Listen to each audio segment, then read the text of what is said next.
Hello everyone, welcome back to our YouTube channel Bright Beginnings with JS Yadav. तो कैसे हैं आप सभी अच्छे होंगे, मस्त होंगे, आराम से अपनी तैयारी कर रहे होंगे।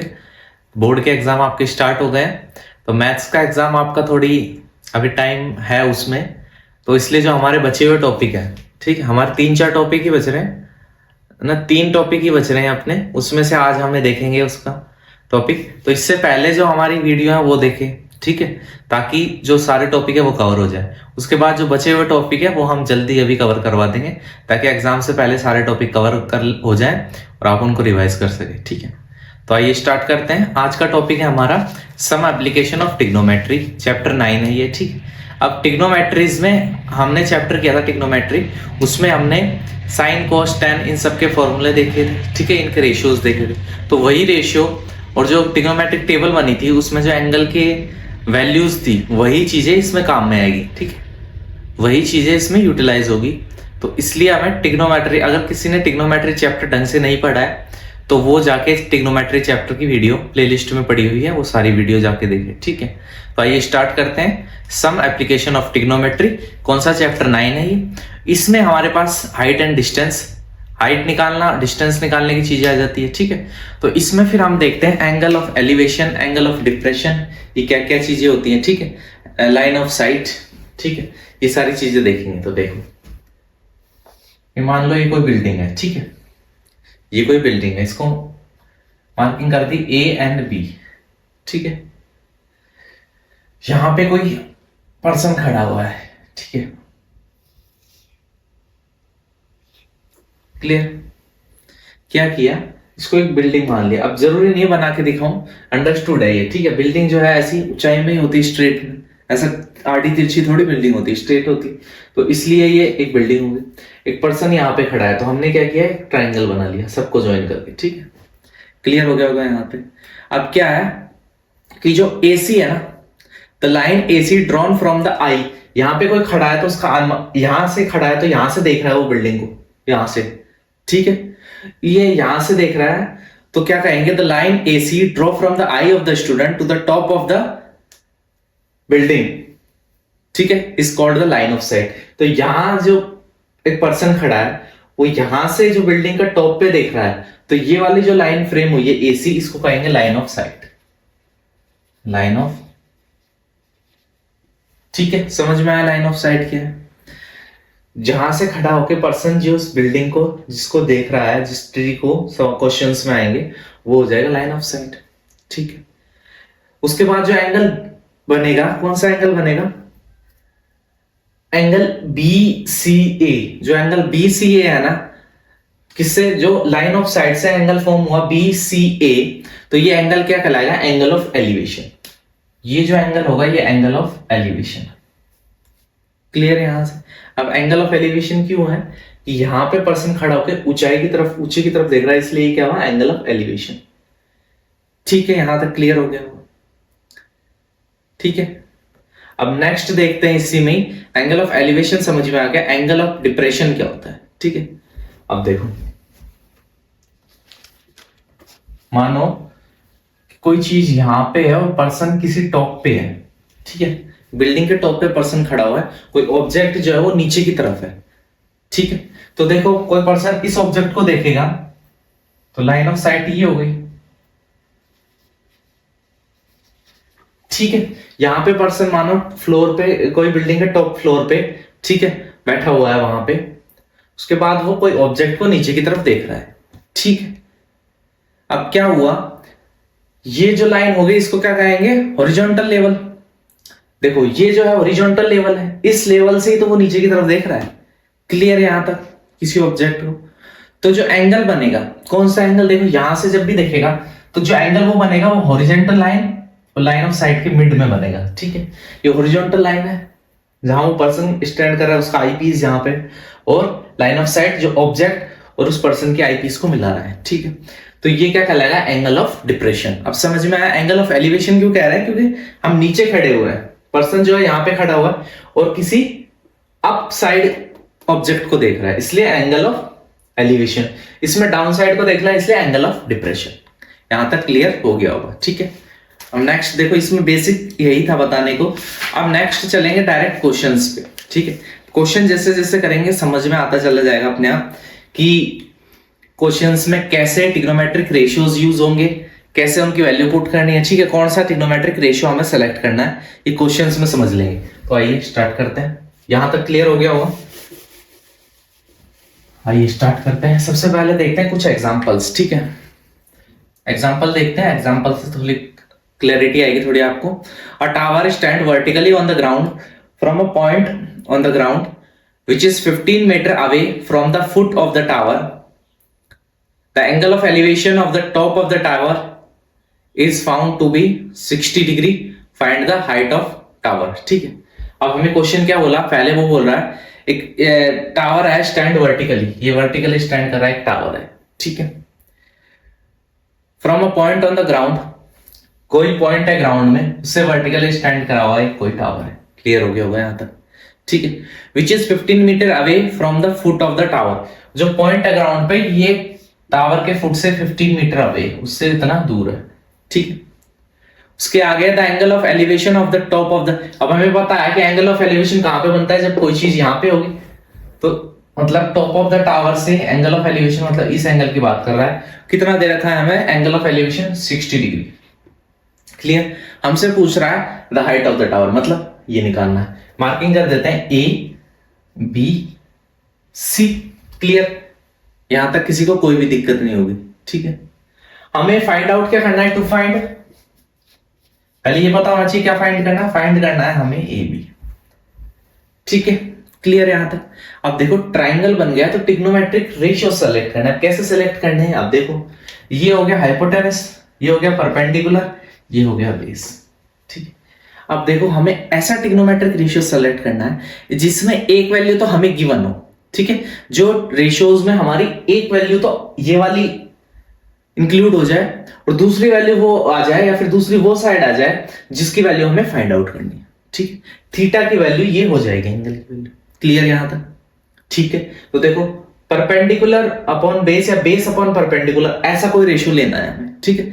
तो देखो पंडित बद्री प्रसाद हर हर बोले सोना चांदी तोले, ठीक है। तो tan का फॉर्मूला क्या होता है, परपेंडिकुलर अपॉन में बेस। तो या तो tan ले लो, और tan का जस्ट रिवर्स क्या होता है, कोट होता है, वो बेस अपॉन परपेंडिकुलर। आपकी इच्छा है, चाहे तो tan लेके कर लो या फिर कोट लेके कर लो, ठीक है। अब यहां पे साइन लेने के लिए हाइपोटेनस भी नहीं है, साइन नहीं ले सकते। कोस के लिए हाइपोटेनस चाहिए, वो नहीं ले सकते। जब डायरेक्ट हम इजीली tan से फॉर्मूला से निकाल सकते हैं इसकी वैल्यू, तो हम औरों के चक्कर में हाइपोटेनस निकालना पड़ेगा, ठीक है।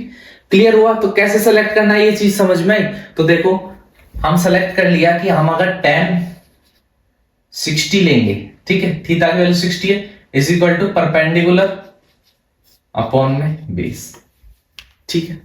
क्लियर यहां तक। अब हमें ट्रिग्नोमेट्रिक टेबल से tan 60 की वैल्यू अंडरस्टूड होनी चाहिए। देखो अगर tan ट्रिग्नोमेट्रिक टेबल्स की वैल्यूज नहीं पता है, तो हमने ट्रिग्नोमेट्री का जो चैप्टर है वो चैप्टर में पूरा टेबल से लेकर क्वेश्चन रिलेटेड सारे करवाए हैं। तो आप वो वीडियो को जाके देखिए। और ट्रिग्नोमेट्रिक टेबल जो है उसकी एक शॉर्ट वीडियो भी डाल रखी है, उसको जाके इजीली कम टाइम में ट्रिग्नोमेट्रिक टेबल आपको समझ में आ जाएगी। क्लियर है यहां तक। अब देखो मैं मान के चल रहा हूं आपको tan 60 की वैल्यू पता है। tan 60 की वैल्यू होती है √3, ठीक है। ए बी की वैल्यू हमें फाइंड करनी है। बी सी की वैल्यू कितने दे रखी है, 15। तो A B is equal to, इसको क्रॉस मल्टीप्लाई करेंगे, 15 √3 मीटर। तो हाइट ऑफ द टावर की जो वैल्यू निकालनी थी हमने निकाल दी, वो कितनी आई, 15 √3। मतलब ये जो हाइट है कितनी है, 15 √3। इतना हमें फाइंड करना था, इतना हमने फाइंड आउट कर दिया। क्लियर।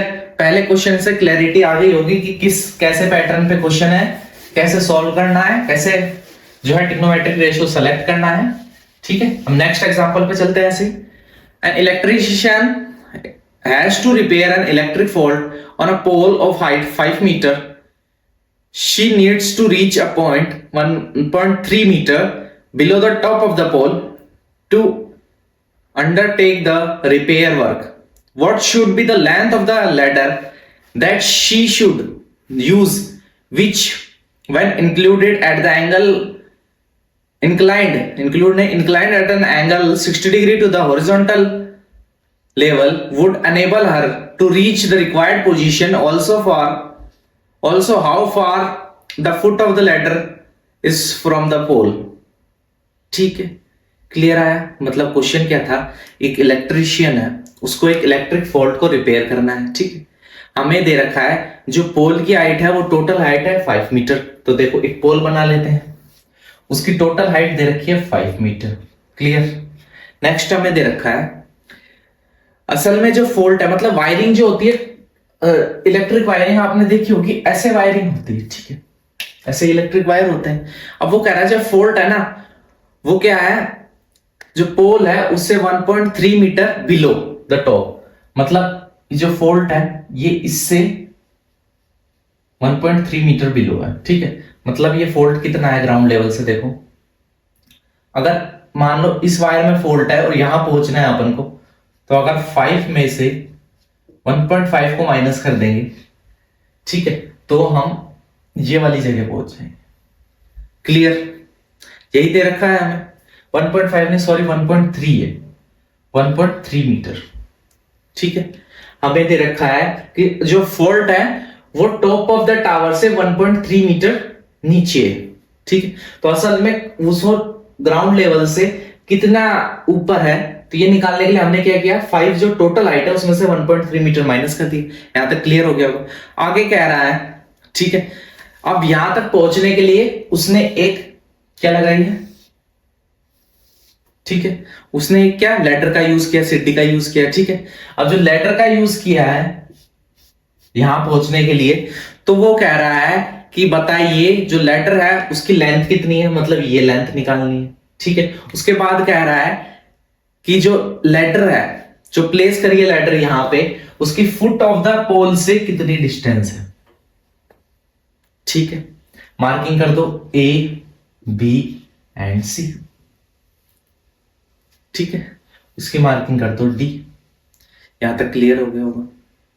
ठीक है, अब देखो, अब मैं और कंसेप्चुअली समझाता हूं। देखो एक पोल है, इलेक्ट्रिक पोल, ठीक है, उसमें वायरिंग लगी हुई है। अब वायरिंग लगी हुई है तो एक नीचे वाला वायर फोल्ड हो गया, मान लो कोई सा वायर फोल्ड हो गया, तो हमें गिवन है कि जो टॉप से वो जो वायर है वो 1.3 मीटर बिलो है टॉप से। ठीक है, क्लियर? तो जहां पे फॉल्ट हुआ है तो इलेक्ट्रिशियन लैडर लेके वहां तक ही तो जाएगा जहां पे फॉल्ट हुआ है, उसको तो पूरा ऊपर तक जाके क्या करेगा, जहां पे खराबी है वहीं जाके सही कर लेगा। तो उसने लैडर लगाई जहां पे असल में फॉल्ट हुआ है वहां पे, तो वो डिस्टेंस हमें पता होनी चाहिए, तो वो डिस्टेंस हमें टावर की पता चल गई। अब हमसे क्वेश्चन में क्या पूछा है कि जो लैडर की हाइट है, लेंथ है पूरी, वो निकालो। साइड में साथ ही साथ जो फुट ऑफ जो ये पोल है इसके फुट से लेकर और जो ये लैडर है दोनों की जो डिस्टेंस है वो भी फाइंड आउट करो। क्वेश्चन समझ में आ गया होगा? ठीक है, और हमें क्वेश्चन में क्लियरली गिवन है कि √3 की जो वैल्यू लेनी है वो 1.73 लेनी है। ठीक है, यहां तक क्लियर हो चुका होगा क्वेश्चन? ठीक है, तो आइए स्टार्ट करते हैं क्वेश्चन। सबसे पहले तो देखो height of electric pole, direct pole लिख दिया मैंने 5 मीटर। ठीक है, हाइट ऑफ इलेक्ट्रिक पोल जो है कितनी है, 5 मीटर है। ठीक है, अब electrician has to reach point A to repair, ठीक है, to repair electric fault. Point A पे पहुंचना है इलेक्ट्रिशियन को। ठीक है, तो देखो पॉइंट ए, तो डिस्टेंस कितनी हो जाएगी, डिस्टेंस कैसे निकालेंगे, देखो कहां पे ए पॉइंट पे पहुंचना है, तो हमें टोटल डिस्टेंस दे रखी बीटी की, उसमें से अगर हम माइनस कर दें डीए की डिस्टेंस तो क्या आ जाएगी, जहां पे इलेक्ट्रिशियन को पहुंचना है। टोटल पोल की डिस्टेंस दे रखी 5 मीटर। उसके बाद हमें दे रखा है जो फॉल्ट है वो टॉप ऑफ द पोल से 1.3 मीटर बिलो है। ठीक है, तो देखो अब इसमें से ये माइनस कर देंगे तो कितना आ जाएगा, 3.7 मीटर। तो क्लियर हो गया होगा, यहां से लेके यहां तक की डिस्टेंस आ गई 3.7 मीटर। यहां तक क्वेश्चन क्लियर हो चुका है। ठीक है, अब डायरेक्ट देखो दो चीजें निकालनी, ये चीज निकालनी और ये चीज निकालनी। ठीक है, अब देखो सबसे पहले आपकी इच्छा है कि कौन सी चीज फाइंड आउट करनी है। ठीक है, उसके बाद देखो हमें एक और चीज, अब देखो यहां तक समझ में आ गया होगा, अब हम देख रहे होंगे, चलो निकालना तो हमें ये है, ये वाली डिस्टेंस और लेटर की लेंथ पूरी निकालनी है, लेकिन एंगल कहीं गिवन नहीं है। तो क्वेश्चन हम ढंग से रीड करेंगे तो हमें दे रखा है ladder that she should use which when inclined at an angle 60 degree to the horizontal would enable her to reach the required position. मतलब जो लेटर जो है वो 60 डिग्री पे इंक्लाइंड है। क्लियर हो गया होगा यहां तक, ठीक है। अब देखो दो डिस्टेंस फाइंड करनी है, ये और ये। तो मतलब हमें दे क्या क्या रखा है, परपेंडिकुलर गिवन है, बस हमें बेस और हाइपोटेनस निकालना है। क्लियर। तो देखो परपेंडिकुलर अपॉन हाइपोटेनस, ठीक है, और परपेंडिकुलर और बेस दो फॉर्मूले लगा देते हैं। या फिर आपकी इच्छा है, क्या इच्छा है कि पहले हाइपोटेनस की वैल्यू फाइंड, एक रेशियो लगा के हाइपोटेनस निकाल लो, बेस अपॉन हाइपोटेनस कर लो, जो भी सुटेबल लगे वो चीज कर लो, ठीक है। तो ट्राइंगल या इन ट्राइंगल एबीसी ट्राइंगल लिया हमने कहा हम पहले लेटर की लेंथ निकाल लेते हैं, तो साइन 60 डिग्री। अब साइन क्या होता है, परपेंडिकुलर अपॉन हाइपोटेनस। ये परपेंडिकुलर है हाइपोटेनस। मैंने क्या बोला, ऐसा रेशियो लेना है जिससे एक वैल्यू तो जो गिवन है वो आ जाए और एक जो निकालनी है वो आ जाए। तो देखो परपेंडिकुलर अपॉन में हाइपोटेनस, ठीक है। अब साइन 60 की वैल्यू कितनी होती है, ये क्लियर होनी चाहिए। अब साइन 60 की वैल्यू होती है √3/2। तो देखो √3/2 is equal to A B की वैल्यू कितनी है 3.7 अपॉन में AC, ठीक। तो AC is equal to 3.7 into 2 upon √3, ठीक है। क्लियर हुआ यहां तक, ठीक है। उसके बाद हमने क्या किया, ये देखो कि इसको 3.7 से मल्टीप्लाई करेंगे 7.4 अपॉन √3, ठीक है। अब √3 की जो वैल्यू है 1.73 उसको पुट कर लेंगे, तो 7.4 और 1.73, ठीक है। इसको डिवाइड करेंगे तो अप्रोक्स में जो रिजल्ट आएगा वो आएगा 4.28 मीटर। क्लियर हो गया होगा, ठीक है। पॉइंट हटा के डिवाइड करेंगे आ जाएगा, ठीक है। तो एक चीज जो लेटर की लेंथ थी वो हमने फाइंड आउट कर दी ये, ठीक है। तो लेटर की लेंथ कितनी आ गई 4.28 मीटर। क्लियर, यहां तक क्वेश्चन क्लियर हो गया होगा, ठीक है, लेटर की लेंथ तक। अब देखो अब हमें क्या निकालना है कि जो टावर है इसके फुट से लेकर जो लेटर जो है जहां पे टच हो रहा ग्राउंड में, दोनों की डिस्टेंस कितनी है, मतलब ये वाली डिस्टेंस कितनी है, ठीक है। अब ये निकालने के लिए या तो देखो परपेंडिकुलर अपॉन बेस या बेस अपॉन परपेंडिकुलर का फॉर्मूला लगा लो, मतलब कि या तो tan का या कोट का फॉर्मूला लगा लो, या फिर बेस अपॉन हाइपोटेनस कोस का या सेक का फॉर्मूला लगा लो, ठीक है, क्योंकि हमने हाइपोटेनस फाइंड कर दी है। तो लेकिन ये सब झंझट से बढ़िया जो अपन को दे रखा है परपेंडिकुलर डायरेक्ट बेस, उसी से निकाल देते हैं। तो मतलब कौन सी रेशियो लगाएंगे, या तो tan लगा लो या कोट लगा लो। देखो tan पहले अभी लगा लिया था, कोट वाला लगा के देखते हैं, कोट 60 डिग्री। तो क्या हो जाएगा बेस अपॉन परपेंडिकुलर, ठीक है। तो बेस क्या है BC, ठीक है। अपन में परपेंडिकुलर कितना हुआ AB। अब कोट 60 डिग्री कितना होता है 1/√3, ठीक है। BC की वैल्यू फाइंड आउट करनी, AB की वैल्यू कितनी है 3.7, तो इज इक्वल टू 3.7 अपॉन √3। तो 3.7 डिवाइडेड बाय 1.73, ठीक है। 3.7 को 1.73 से डिवाइड करेंगे तो 2.14 अप्रोक्स आ जाएगा, 2.14 मीटर अप्रोक्स, ठीक है। ये क्वेश्चन एग्जांपल जो था, ये एग्जांपल ये क्लियर हो गया होगा। हम नेक्स्ट पे चलते हैं। देखो नेक्स्ट एग्जांपल क्या है, नेक्स्ट है an observer 1.5 metre tall is 28.5 metre away from a chimney, ठीक है। तो एक ऑब्जर्वर है जो एक चिमनी है, ये चिमनी है, ठीक है। वो यहां मानो एक कोई ऑब्जर्वर है, ठीक है। ऑब्जर्वर की हाइट दे रखी है 1.5 मीटर, ठीक है। अब आगे दे रखा है tall is 28.5 metre away from the chimney, एक चिमनी से 28.5 मीटर अवे, ठीक है। क्लियर हो गया। नेक्स्ट है the angle of elevation of the top of the chimney from the I is 45, ठीक है। टॉप ऑफ द चिमनी से जो आई है उसका एंगल ऑफ एलिवेशन है 45 डिग्री। नेक्स्ट है what is the height of the chimney, chimney की height find out करनी है, ए बी एंड सी। ठीक है, यहां तक क्लियर हो गया होगा आपको। ठीक है, अब देखिए जो उसकी हाइट है, ठीक है, चिमनी तो बिल्कुल देखो, चिमनी जो है वो पूरी ग्राउंड के बेस तक होगी। ठीक है, लेकिन जो ऑब्जर्वर है, देखो यहां से कंफ्यूज हो गया आप, तो थोड़ा रुको, चिमनी को थोड़ा प्रॉपर बना देते हैं। ठीक है, देखो चिमनी पूरी ग्राउंड के टच होके बनेगी, और जो ऑब्जर्वर है वो ग्राउंड से 1.5 मीटर अबव है। ठीक है, उसकी हाइट जो है ग्राउंड से 1.5 मीटर अबव है, उससे ऊपर की तरफ है। ठीक है, क्लियर हुआ। तो जो चिमनी की हाइट निकलेगी ना, उसमें देखो देखो चिमनी की जो हाइट निकलेगी उसमें क्या होगा, ए टू डी तक निकलेगी।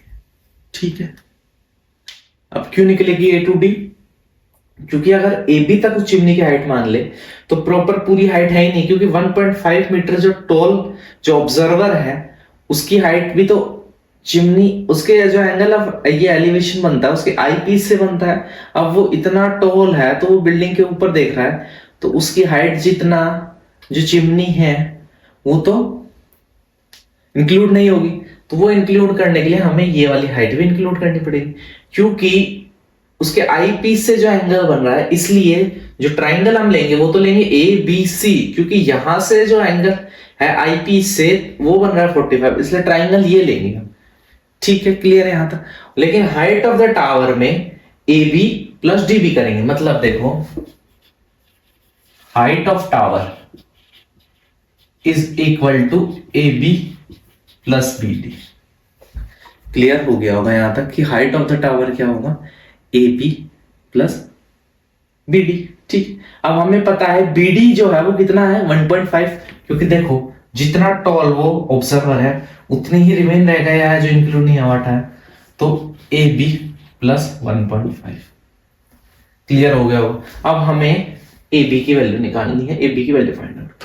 देखो जो डिस्टेंस यहां से लेकर ए डी से लेकर ई तक की डिस्टेंस है, फुट ऑफ द टावर से ऑब्जर्वर की जो डिस्टेंस है वो ये वाली डिस्टेंस भी सेम होगी, और जो आई, एक आदमी सीधा ही तो खड़ा होकर देख रहा है ऑब्जर्वर, तो इसलिए बी से लेकर सी की डिस्टेंस है वो भी कितनी होगी 28.5 ही होगी।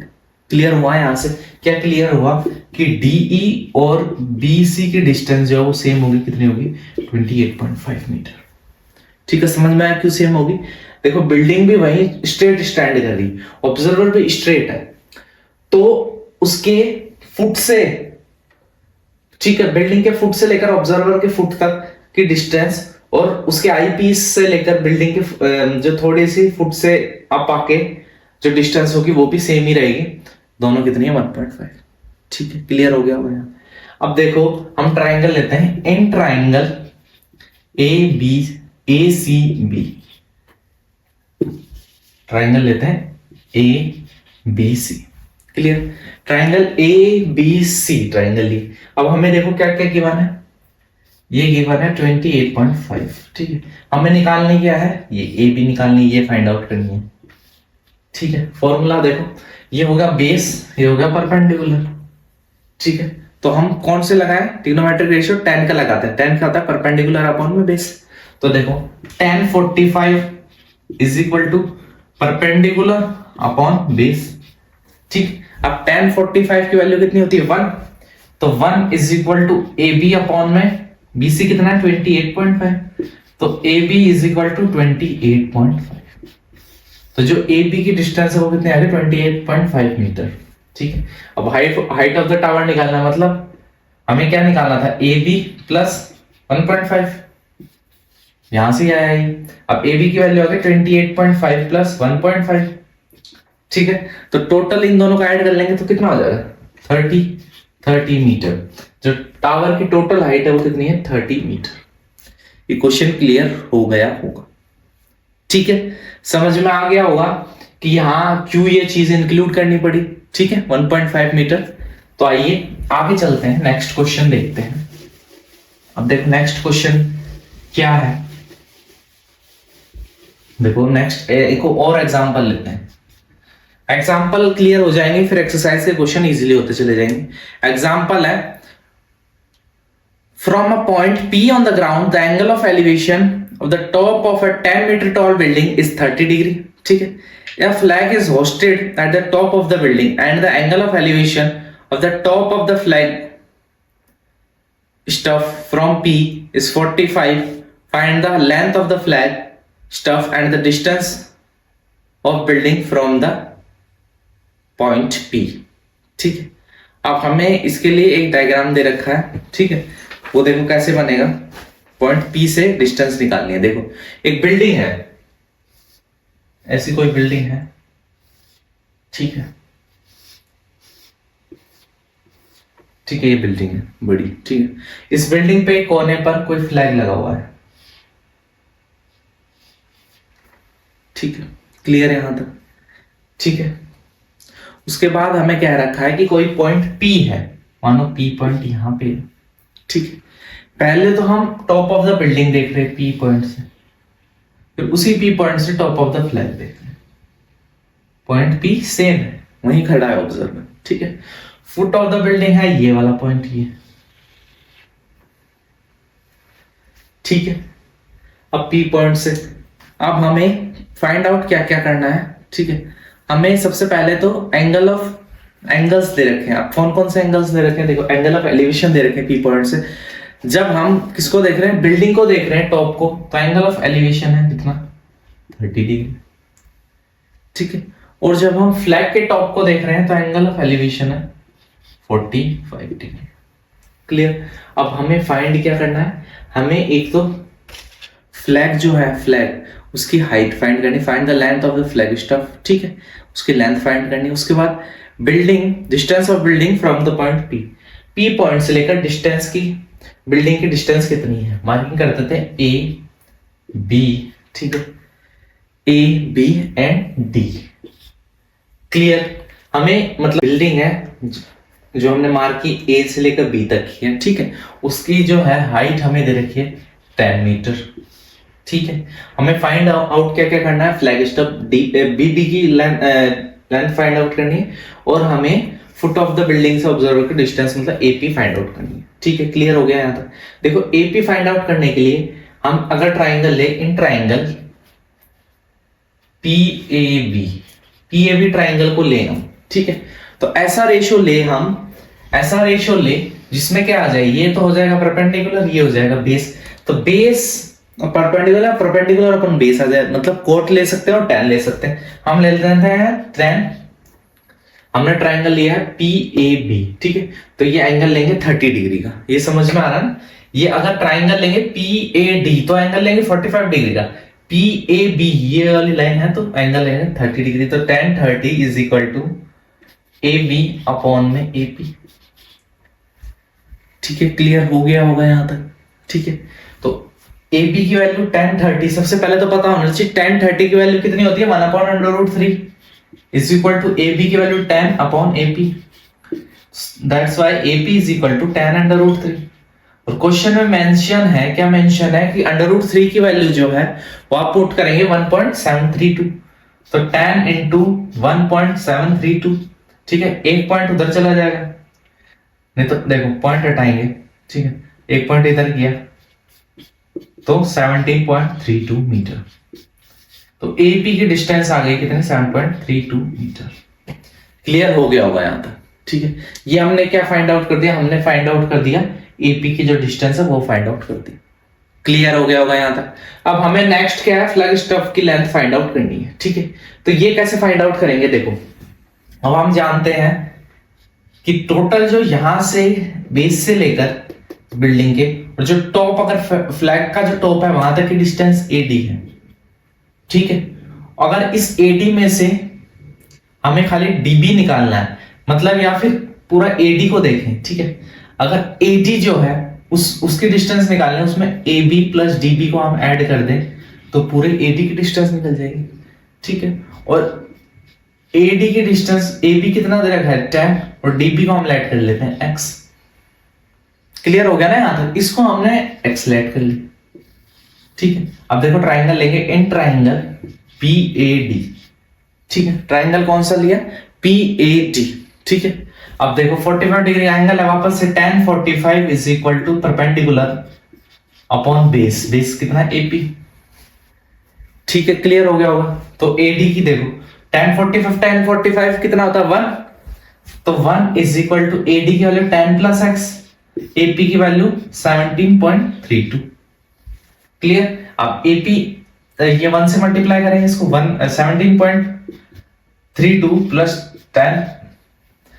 10 प्लस x, ठीक है। अब x की वैल्यू निकालने के लिए 10 को इधर लेके आएंगे, ठीक है। तो कितना आ जाएगा? 7.32 इज इक्वल टू x। तो जो x है वही तो हमने क्या लेट किया था कि वही db की डिस्टेंस, और db क्या है? वही फ्लैग स्टफ की लेंथ है। तो जो फ्लैग स्टफ की लेंथ है वो कितनी आएगी? 7.32 मीटर। क्लियर है? यहां से क्वेश्चन में हमें ये वाली लेंथ निकालनी थी, ये डिस्टेंस निकालनी थी, ये भी निकाल ली, फ्लैग स्टफ की लेंथ निकालनी थी, वो भी निकाल दी, ठीक है। तो क्वेश्चन क्लियर हो गया होगा। क्लियर। अब देखो नेक्स्ट क्वेश्चन पे चलेंगे। तो देखिए नेक्स्ट क्वेश्चन,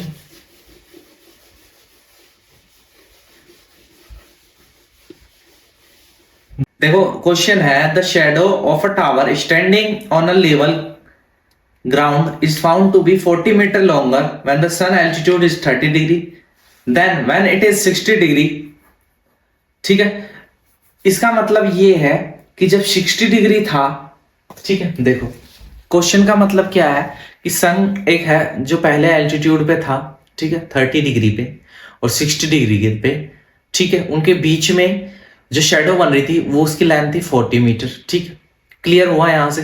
फिर क्वेश्चन में बोल रहा है find the height of the tower, tower की हाइट फाइंड आउट करनी है, ठीक है। अब हमें ये नहीं कर देना है इसमें, क्योंकि क्वेश्चन में मेंशन है 40 metre, ground found to be 40 metre longer, ठीक है, when the sun altitude is 30 degree, then when it is 60 degree, 30 degree then when it is 60 degree. मतलब 30 और 60 के मिड का जो मतलब जो शेडो बनेगी 60, 30 के बाद 60, उसके मिड का जो डिस्टेंस है वो दे रखा है हमें कितना? 40 मीटर। इसमें कंफ्यूज नहीं होना। देखो कैसे, ये मान लो कोई टावर है, ठीक है, पहले इसकी शेडो बनी ये, फिर बाद में 30 डिग्री एल्टीट्यूड हुआ सन का, जब शेडो बनी यहाँ पे, ठीक है, यहाँ ऐसी शेडो बनी, ठीक है।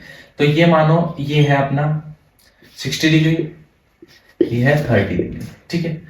तो हमें क्लियरली मेंशन है 30 to 60 बनी तब डिस्टेंस था 40 मीटर।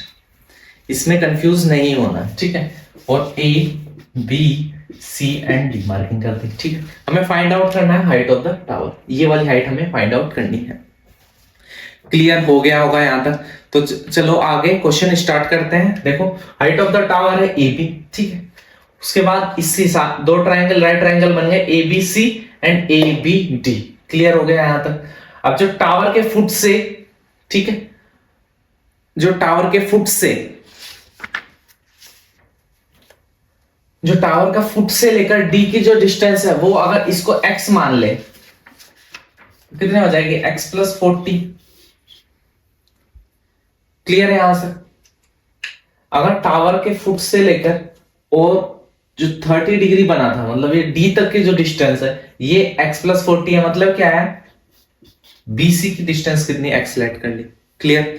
अब पहले राइट ट्राइंगल लेंगे, कौन सा? ABC राइट ट्राइंगल लेंगे, ठीक है। ABC राइट ट्राइंगल लेंगे, ये चीज हमें फाइंड आउट करनी है, ठीक है। इसको हाइट h सेलेक्ट कर लेते हैं। तो देखो tan 60 is equal to AB upon BC। कौन सा ट्राइंगल है? Triangle ABC। तो ठीक है, अब tan 60 की वैल्यू कितनी होती है? √3। AB की वैल्यू h सेलेक्ट करें, BC x हो गया। क्लियर है यहां तक। इसका मतलब h is equal to x √3। Equation first करो। क्लियर यहां तक। अब नेक्स्ट ट्राइंगल लेंगे ABD। In triangle ABD, triangle या ABD, ठीक है, उसमें भी सेम tan का ही रेशियो लगाएंगे। तो tan 30 degree is equal to AB upon में BD, ठीक है। अब tan 30 की वैल्यू क्या होती है? 1 upon √3 is equal to AB h BD कितना है x+40। क्लियर यहां तक? ठीक है। अब देखो अगर यहां से putting value of h from equation first equation से h की वैल्यू पुट करें तो 1/√3 is equal to x√3 upon x+40। ठीक है, क्रॉस मल्टीप्लाई करेंगे तो x+40 is equal to x into √3 into √3। ठीक है, तो ये x+40 is equal to 3x। Clear है यहां तक? ठीक है। अब देखो x की वैल्यू निकालनी है यहां से, तो ये x उस तरफ सेंड करेंगे तो 3x माइनस x, तो 2x इज इक्वल टू 40। तो x की वैल्यू कितनी आ गई 20। तो ये जो डिस्टेंस है ये कितनी आ गई 20 मीटर। क्लियर? अब हमने एक रिलेशन बनाया था कि h is equal to x√3, x की वैल्यू कितनी आ गई 20, तो h इज इक्वल टू 20√3। ठीक है, जो हाइट ऑफ द टावर कितनी आ गई 20√3। यही हमें फाइंड आउट करनी थी, ये हमने फाइंड आउट कर दी। तो therefore the height of the tower is 20√3 metre. Clear? ये क्वेश्चन भी आपको क्लियर हो गया होगा। ठीक है, नेक्स्ट क्वेश्चन पे चलते हैं, नेक्स्ट एग्जांपल पे। ठीक है, देखो क्वेश्चन है next. The angle of depression of the top and the bottom of a 8 metre tall building from the top of a multi storey building are 30 degree and 45 degree respectively. ठीक है, देखो एक building है, सबसे पहले तो देखो ये एक बिल्डिंग है और एक मल्टी स्टोरी बिल्डिंग है। ठीक, ऐसी मैं एक इमेज बनाई है इमेजिनरी। ठीक है, मल्टी स्टोरी बिल्डिंग है ये एक बिल्डिंग है, नॉर्मल बिल्डिंग। ठीक है, अब वो कह रहा है कि मल्टी स्टोरी बिल्डिंग से top of the building, multi storey building के टॉप से ये नॉर्मल जो बिल्डिंग है इसके टॉप का जो एंगल है, एंगल ऑफ डिप्रेशन दे रखा है। तो एंगल ऑफ डिप्रेशन का नाम लेते हॉरिजॉन्टल लेवल बनाएंगे और एंगल ऑफ डिप्रेशन दे रखा है 30 डिग्री। यहां तक क्लियर होगा। नेक्स्ट हमें दे रखा है इसी में ही कि ये जो बिल्डिंग है ये कितनी टॉल है 8 मीटर टॉल है। ठीक है, उसके बाद नेक्स्ट हमें दे रखा है कि बॉटम, टॉप और बॉटम के एंगल्स दे रखे हैं किसके, नॉर्मल बिल्डिंग के, मल्टी स्टोरी बिल्डिंग के टॉप से ही। टॉप का हो गया, बॉटम का हो गया। बॉटम का दे रखा है angle of depression 45 degree. Clear? यहां तक क्लियर हो गया। ठीक है, ये इमेज होंगे। अब देखो इसकी मार्किंग कैसे करते हैं, A B C D। देखो ABCD। ठीक है, एंड इसकी मार्किंग कर देते हैं P। क्लियर हो गया होगा यहां तक? ठीक है, एक मल्टी स्टोरी बिल्डिंग है ये, उसके टॉप से इस बिल्डिंग के, एक नॉर्मल बिल्डिंग के टॉप तक जो एंगल ऑफ डिप्रेशन बन रहा है 30 डिग्री और टॉप से बॉटम पे जो एंगल ऑफ डिप्रेशन बन रहा है कितना 45 डिग्री। बिल्डिंग के जो हाइट है वो है 8 मीटर। ठीक है, तो देखो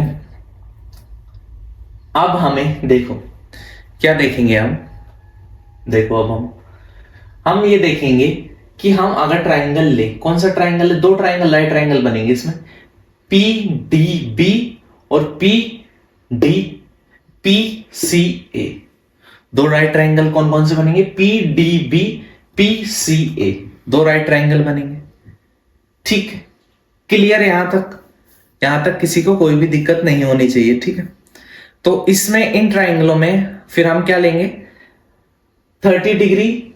ठीक है, अब देखो ये एंगल ऑफ हमें क्या दे रखे हैं, डिप्रेशन दे रखे हैं। ठीक है, अब एंगल ऑफ डिप्रेशन दे रखे हैं तो हम देखो अगर ध्यान से देखेंगे ये हॉरिजॉन्टल लेवल से यूं आकर और ये एक और लाइन ड्रॉ कर रहे हैं, तो ये दोनों क्या हो रहे हैं, ऑल्टरनेट एंगल्स। ये और ये एंगल क्या है, ऑल्टरनेट एंगल है। तो वो 30 डिग्री है तो ये भी कितना हो जाएगा 30 डिग्री।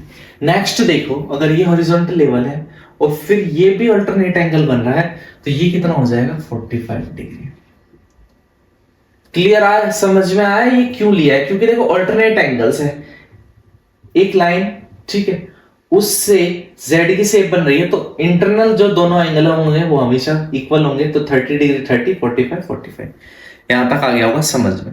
हमें फाइंड आउट क्या करना है, हमें फाइंड आउट करना है distance between the to building, दो बिल्डिंग की डिस्टेंस, ये एसी हमें क्या करना है, फाइंड आउट करना है ये एसी। क्लियर? सबसे पहले ट्राइंगल लेंगे, इन ट्राइंगल PDB। ठीक है, ट्राइंगल कौन सा लिया, PDB ट्राइंगल लिए। क्लियर है यहां तक? ट्राइंगल PDB tan 30 डिग्री, ठीक है, tan 30 degree is equal to PD upon BD, ठीक है। तो देखो PD अपॉन BD, PD क्या होगा? परपेंडिकुलर अपॉन में बेस वही लिखा। अब tan 30 डिग्री की वैल्यू कितनी होती है? 1 upon under root 3 is equal to PD। PD हमें नहीं पता, BD की वैल्यू भी नहीं पता। क्लियर है यहां तक? तो देखो अगर हम BD की वैल्यू निकालना चाहे तो BD is equal to under root 3 PD, equation first. यहां तक क्लियर हो गया होगा। क्या किया हमने?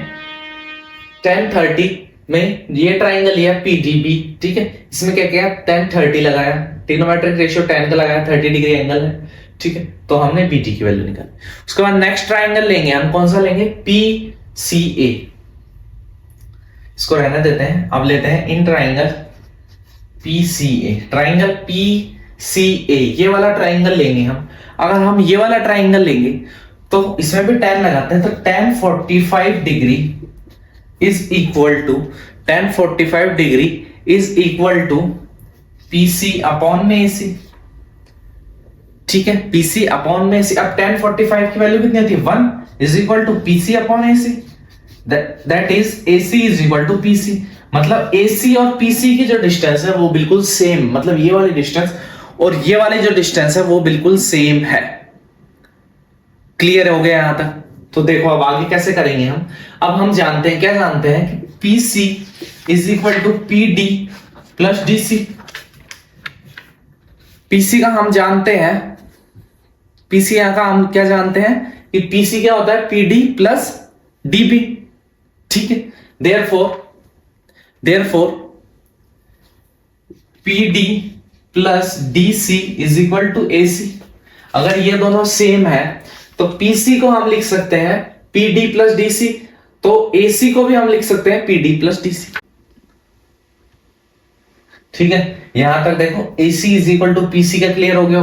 फिर हमने देखा PC, असल में PC जो पूरी लेंथ है उसमें क्या है? PD प्लस DC है, और हमने देखा इससे कि AC PC के इक्वल है, तो PD प्लस DC को AC के भी इक्वल है। यहां तक हो गया होगा क्लियर। अब देखो इससे फिगर से AC is equal to DB is equal to 8 metre, ठीक है, नहीं सॉरी, देखो AB is equal to DC is equal to 8 metre. देखो ये जो लेंथ है और ये लेंथ है बिल्कुल सेम होगी, तो AB और DC की लेंथ कितनी है? 8 मीटर है, बिल्कुल सेम होगी। क्लियर है यहां तक? ठीक है, तो हम ये कह सकते हैं कि PD प्लस 8। अब इस क्वेश्चन में जो A और C की लेंथ है वही BD की लेंथ है। देखो ये वाली जो बिल्डिंग है बिल्कुल स्ट्रेट है, ठीक है, ये मल्टी स्टोरी बिल्डिंग भी स्ट्रेट है, तो ये वाली और ये वाली लेंथ हमेशा क्या है? इक्वल है। हमने बताया ये और ये लेंथ इक्वल है, ठीक है, ये लेंथ इक्वल है, तो इसका मतलब AC और BD की लेंथ बिल्कुल इक्वल होगी, ठीक है। तो इसलिए कि PD प्लस DC 8 है इज इक्वल टू BD। अब BD क्यों होगा? क्योंकि AC और BD की जो लेंथ है वो बिल्कुल सेम है। क्लियर यहां तक? अब BD का हमको पता है, BD की जगह हम क्या रख सकते हैं कि PD plus 8 is equal to under root 3 PD। इसमें लिख देना फ्रॉम इक्वेशन फर्स्ट। क्लियर? अब देखो PD वाली टर्म्स को एक तरफ लेंगे तो PD minus under root 3 PD, ठीक है। या फिर देखो ये 8 को माइनस का नहीं करते हैं, 8 को ऐसा क्या ऐसा under root 3 PD minus PD कर देते हैं।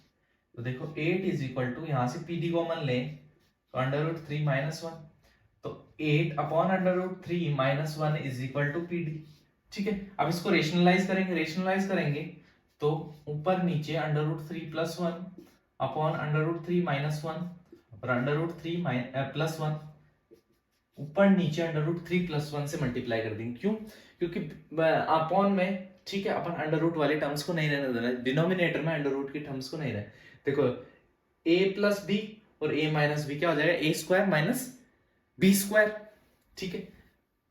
तो देखो 8 under root 3 plus 1 a square plus b square, ठीक है, तो a स्क्वायर 3 माइनस 1, तो ये हो जाएगा 8 अंडर रूट 3 प्लस 1 अपॉन 2 4, तो 4 अंडर रूट 3 प्लस 1।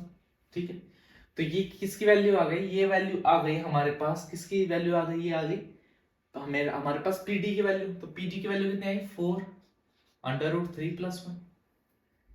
ठीक है, पीडी की वैल्यू क्या आ गई हमारे पास 4 अंडर रूट 3 प्लस 1। ठीक है, हमें क्या निकालना है, height of the multi storey building. तो height of the multi storey building क्या हो जाएगी, पूरी मल्टी स्टोरी बिल्डिंग है, इसकी हाइट कितनी हो जाएगी, अगर इसमें डीबी क्या पीडी में हम डीसी को और ऐड कर दे तो पीडी की लेंथ कितनी आई, अभी अभी हमने निकाली 4 अंडर रूट 3 प्लस 1, इसमें 8 और ऐड कर देंगे तो हमारे पास पूरी मल्टी स्टोरी बिल्डिंग की हाइट आ जाएगी। क्लियर है यहाँ तक। अब देखो इसमें से क्या कॉमन ले सकते हैं, इसमें से 4 कॉमन लेंगे तो रिमेनिंग क्या बचेगा, अंडर रूट 3 प्लस 1 प्लस 2, इसको लिख सकते हैं 4 अंडर रूट 3 प्लस 3। तो 4 under root 3 plus 3 metre is the height of the building. ठीक है, और हमसे डिस्टेंस पूछा था मल्टी स्टोरी बिल्डिंग और नॉर्मल बिल्डिंग का, लेकिन हमने पहले एक रिलेशन एस्टेब्लिश किया था कि एसी और पीसी इक्वल है, मतलब जो हाइट ऑफ द बिल्डिंग है वही उन दोनों, जो बिल्डिंग मल्टी स्टोरी बिल्डिंग की जो हाइट है वही उन दोनों के बीच में डिस्टेंस है। तो दैट मींस कि जो हमारे पास वैल्यू आई है हाइट की कितनी आई है 4 अंडर रूट 3 प्लस 2। ठीक है ना, 4 अंडर रूट 3 प्लस 3 वैल्यू आई है, वही क्या है इन दोनों के बीच की डिस्टेंस, मतलब एसी की वैल्यू है। तो जो height of the multi storey building is 4 bracket में under root 3 plus 3 and the distance between the two buildings is 4 under root 3 plus 3। ये आपको समझ में आ गया होगा। क्लियर है। अब नेक्स्ट जो है एग्जांपल उस पे चलेंगे। नेक्स्ट एग्जांपल है फ्रॉम अ पॉइंट, एक मिनट इसको रब कर लेते हैं।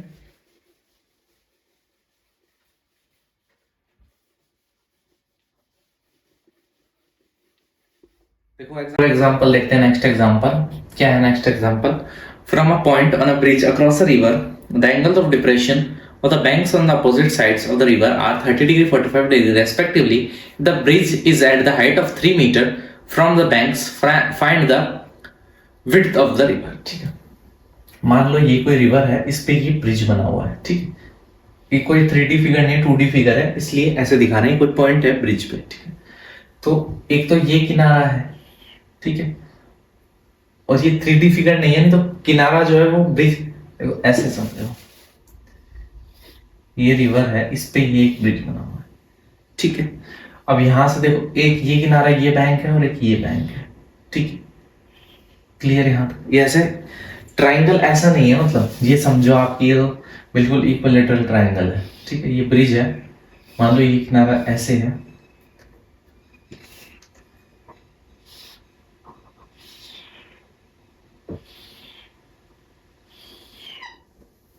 ठीक है। अब हमें दे रखा ब्रिज की जो हाइट है वो है 3 मीटर। ठीक है, दोनों साइड में एंगल ऑफ डिप्रेशन, मतलब एंगल ऑफ डिप्रेशन दे रखा है, हॉरिजॉन्टल लेवल बनाएंगे, angle of depression 30 degree and 45 degree respectively. ठीक है, क्लियर है। यहाँ तक आगे दे रखा है width of the river, river की विड्थ फाइंड आउट करनी, मतलब ये जो है पूरी डिस्टेंस फाइंड आउट करनी है हमें। क्लियर, मार्किंग कर देते हैं, पी पॉइंट ले लेते हैं। ठीक है, पी ये A B and D point ले लेते हैं।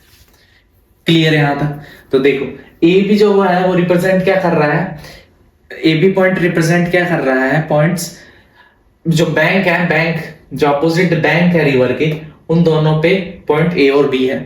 ठीक है, और तो ए बी क्या हो जाएगी, ए बी टोटल हो जाएगी width of the river, width of the river. ठीक है, ए बी क्या हो जाएगी विड्थ ऑफ द रिवर। ठीक है, P is the point on the bridge at the height of 3 metre. P जो है वो पॉइंट है ब्रिज पे at the height of 3 metre, तो दैट मींस डीपी की जो हाइट है वो कितनी होगी 3 metre. Clear, we are interested to determine, हमें क्या निकालना है, हमें फाइंड आउट करना है A and B width of the river. ठीक है, तो देखो ए बी की डिस्टेंस निकालनी है। ए बी जो है वो किस किस से मिलकर बना है, A D plus D B. ठीक है, तो एट द एंड हमें क्या फाइंड करना है, ए जी फाइंड करना और डीबी दोनों को ऐड कर देना। ठीक है, तो इसमें क्या होगा, हम पहले ट्राइंगल लेते हैं, in triangle P D A, P D A, P D A, ये वाला राइट ट्राइंगल लेते हैं, राइट ट्राइंगल है। ठीक, अब देखो ये एंगल अल्टरनेट एंगल्स बनेंगे, तो ये भी कितना हो जाएगा 30 डिग्री। क्लियर हुआ क्यों 30 हो जाएगा? देखो ये हॉरिजॉन्टल लाइन है, इस लाइन से दोनों इंटरनल एंगल z की शेप बन रही है, तो दोनों अल्टरनेट एंगल इक्वल होंगे, तो इसलिए 30 डिग्री। अब देखो ये दे रखा है हमें, ठीक है, ये परपेंडिकुलर अपॉन में बेस, ठीक है, तो tan लगाएंगे हम, tan 30 degree is equal to perpendicular upon में बेस, ठीक है। अब tan 30 की वैल्यू कितनी होती है 1/√3 is equal to 3/AD, that means AD is equal to 3/√3। AD की वैल्यू कितनी आ गई 3/√3। ऐसे ही नेक्स्ट हम लेंगे इन ट्राइंगल PDB, ठीक है, उसमें tan 45 सेम ऐसे अल्टरनेट एंगल बनेगा, tan 45 is equal to PD/DB। tan 45 1 होता है, ठीक है। अब PG की वैल्यू कितनी है 3, DB, तो DB की वैल्यू कितनी आ गई 3, ठीक है। तो DB जो है, DB की डिस्टेंस कितनी आ गई 3 मीटर। क्लियर हो गया यहाँ तक। अब हमें क्या निकालना है width of the river, that means AB निकालना है, और हमने अभी अभी देखा AB क्या है AD प्लस DB। AD की वैल्यू है 3/√3, DB की वैल्यू है 3, तो क्या हो जाएगा 3/√3 + 1 ब्रैकेट में, ठीक है। तो विड्थ ऑफ द रिवर कितनी आई 3 ब्रैकेट में √3 + 1 मीटर, ठीक है। तो हमें जो रिवर की विड्थ फाइंड आउट करनी थी वो फाइंड आउट करनी, ठीक है। तो हमने क्या देखा, पहले इसका थोड़ा सा ब्रीफ टॉपिक में देखा, कंसेप्ट देखा इसका, फिर कैसे हमें ट्रिग्नोमेट्रिक रेशियो कौन कौन से यूज करने हैं वो हमने देखे एग्जांपल के थ्रू, ठीक है। तो क्लियर हुआ होगा, आपको क्लैरिटी आई होगी। फिर भी कहीं कोई दिक्कत है किसी क्वेश्चन में तो कमेंट करें, वीडियो को लाइक करें, चैनल को सब्सक्राइब करें, शेयर करें ज्यादा से ज्यादा, और जो भी नए हैं वो चैनल को सब्सक्राइब करें आने वाले टाइम के ऐसे ऐसे अपकमिंग वीडियो के लिए, ठीक है। और all the best for your exam, जिस तैयारी करें। Thank you very much.